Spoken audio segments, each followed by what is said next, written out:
గారికి మైక్ ఇచ్చే ముందు నేను ఒక్కటి వేణు సార్ చెప్పిన దానికి ఒక చిన్న కొనసాగింపు గుర్తొచ్చింది నాకు. నేను మాట్లాడకూడదు అనుకున్నా, అది చెప్పడం కోసం మాట్లాడుతున్నా. అయితే మనం ఏమనుకుంటాము, ట్రోల్ చేసిన వాళ్ళ పేరు చెప్తే వాళ్ళది మనం స్క్రీన్ షాట్ తీసి లేకపోతే అక్కడికి వెళ్ళి రిప్లై ఇచ్చి, ఇప్పుడు అన్నారు కదా ఒక ట్రోల్ చేస్తుంటే ఎందుకు ఎవరు రెస్పాండ్ అవ్వరు అని చెప్పి, ఎవరైనా మనకు మద్దతుగా రెస్పాండ్ అయితే వాళ్ళని బూతులు తిడతారు. ఆ బూతులు తిట్టినప్పుడు వాళ్ళు తీసుకోలేరు కదా, ఒకసారి సపోర్ట్ చేస్తారు, తర్వాత రెండోసారి అమ్మో మనం ఇక్కడ పెడితే కామెంట్ ఒక 10 మంది వచ్చి పడిపోతారు అని చెప్పి ఆగిపోతారు. అయితే అక్కడ ఎవరైనా నా మీద ఒక ట్రోల్ పెట్టారు, అక్కడ నేను వెళ్ళి స్పందించాను అనుకోండి, అది వాడికి ఆ రోజు చాలా గొప్ప విజయం, పండగ, వాడికి వాడి సమూహంలో ఒక గుర్తింపు.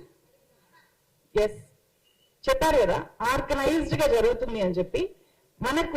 మన డ్యూటీ ఉంటుంది, వాళ్ళకి ట్రోల్ చేయడం ఒక డ్యూటీ. 9 to 5 ఒక షిఫ్ట్, ఇంకొక షిఫ్ట్ 2 to 10 ఒక షిఫ్ట్. నైట్ పనిచేసే వాళ్ళు ఉంటారు, నైట్ ఎక్కడైనా ఆడవాళ్ళు కనిపిస్తే చాలు వెళ్ళి డైరెక్ట్ గా ట్రోల్ చేయడము. సో ఒక్కొక్కడికి 10 అకౌంట్లు ఉంటాయి. నా ఫేస్బుక్ కింద ఏ పోస్ట్ కి నేను చూడండి, మళ్ళీ కూడా వచ్చి చూసావా ఒక్కడైనా నీకు మీ మొహానికి పాజిటివ్ కామెంట్ పెట్టాడా అని ఉంటాయి. అవన్నీ కాపీ పేస్ట్ అట్లాంటి రికార్డులు నా దగ్గర చాలా రికార్డులు ఉన్నాయి. ఎన్నెన్ని ఏ ఐడియాలతో ఎన్నెన్ని కాపీ పేస్ట్ మెసేజ్లు, దాని మీద వాడికి అక్షరాలు కూడా రావు, అన్ని స్పెల్లింగ్ మిస్టేక్స్. సో ఇది వాడు ఎవరైనా స్పందిస్తే, చూసారా స్పందించింది తులసి చందు స్పందించిందిరా సభాష్ అని చెప్పి అక్కడికి వెళ్ళి నువ్వు గుర్తింపు పొందావు అని చెప్పి వాడిని హీరోని చేస్తారు.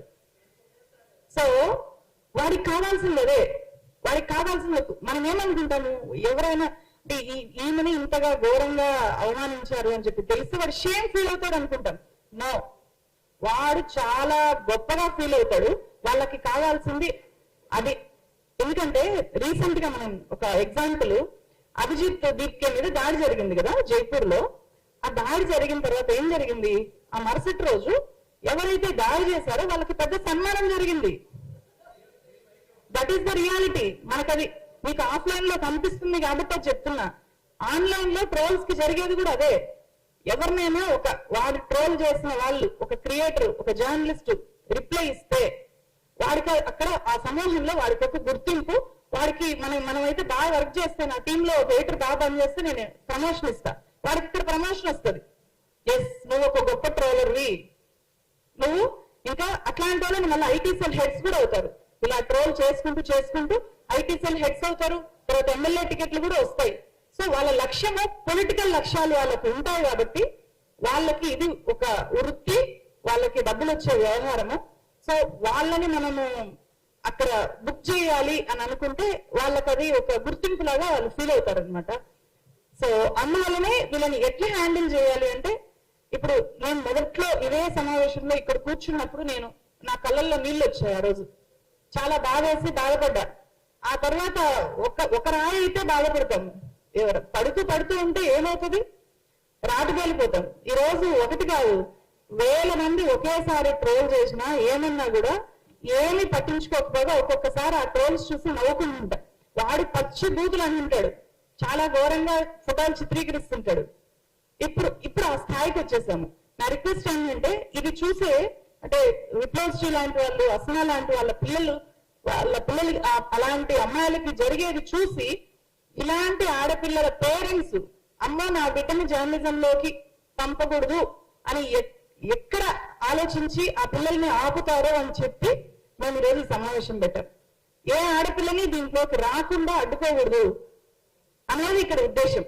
అమ్మాయిలు ధైర్యంగా రావాలి. ఎందుకంటే వాళ్ళ ఏజ్ తో పోల్చితే విప్లవశ్రీ మాట్లాడిన మాటలు చాలా మెచ్యూర్ మాటలు. అస్మా చాలా ధైర్యవంతంగా పోరాడుతోంది, మాట్లాడుతుంది. అలాంటి ముస్లిం అమ్మాయిలు ఎంతమంది బయటకు వస్తారు ఈరోజు మాట్లాడడానికి? ఎవ్వరు రారు, ధైర్యం చేయరు. వీళ్ళు వాళ్ళకి ప్రతినిధులు. ఎస్, అస్మా అక్క ఉంది, నేను వెళ్ళాలి, విప్లవశ్రీ అక్క ఫైట్ చేస్తుంది, నేను కూడా తనలాగా తయారవ్వాలి అని అనుకోవాలి. కానీ తన మీద ట్రోల్స్ జరిగింది కాబట్టి నేను ఈ వృత్తిలోకి వెళ్ళకూడదు అని చెప్పి అమ్మాయిలు ఆగిపోకూడదు. సో మనము దీని ద్వారా అలాంటి ఒక బలమైన మెసేజ్ ఇవ్వడం కూడా దీని వెనుక లక్ష్యం అని చెప్పి తెలియజేస్తున్నాను. నెక్స్ట్ నాగేశ్వర్ సార్ మాట్లాడతారు. ఫ్రెండ్స్, నేను సౌహార్దత చెప్పడానికి రాలేదు, సహబాధితుడిగా వచ్చాను.